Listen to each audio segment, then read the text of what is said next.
Game changer దీపావళికి release కు ready అవుతోంది. మరోవైపు భారతీయుడు 2 అలాగే భారతీయుడు 3 షూటింగ్స్ కూడా శంకర్ కంప్లీట్ చేశాడు. మరి ఆ తర్వాత ఏ సినిమా తెరకెక్కిస్తాడు అంటే మరోవైపు సీక్వెల్ పైనే శంకర్ ఫోకస్ పెట్టే అవకాశాలు ఉన్నాయి. 25 ఏళ్ల క్రితం వచ్చిన బ్లాక్ బస్టర్ కు ఇప్పుడు సీక్వెల్ ప్లాన్ చేస్తున్నాడు శంకర్. కోలీవుడ్ డైరెక్టర్ శంకర్ పూర్తిగా సీక్వెల్స్ మాయలో పడిపోయాడు. ఆల్రెడీ రోబోకు 2.0 తీసుకొచ్చాడు. ప్రస్తుతం భారతీయుడు 2ను రిలీజ్ కు రెడీ చేస్తున్నాడు. వచ్చే ఏడాది భారతీయుడు 3 కూడా రిలీజ్ ఉంటుంది అంటున్నారు.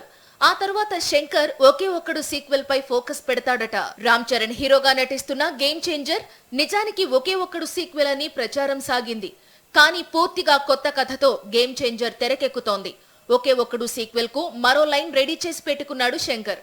గత కొంతకాలంగా ఒకే ఒక్కడు సీక్వెల్ ను తమిళ హీరో విజయ్ తో ప్లాన్ చేస్తున్నాడని టాక్ వినిపించింది. కానీ విజయ్ పూర్తి స్థాయి పాలిటిక్స్ పై ఫోకస్ పెడుతుండటంతో ఒకే ఒక్కడు సీక్వెల్ ను ముందుగా బాలీవుడ్ లో ప్లాన్ చేస్తున్నాడు శంకర్. ఒకే ఒక్కడు మూవీని హిందీలో నాయక్ పేరుతో రీమేక్ చేశాడు శంకర్. 2001లో నాయక్ రిలీజ్ అయింది. ఇప్పుడు హిందీలోనే ఒకే ఒక్కడు సీక్వెల్ ప్లాన్ చేస్తున్నాడట శంకర్. నాయక్ 2లో హీరోగా అనిల్ కపూర్ నటించే అవకాశం ఉంది.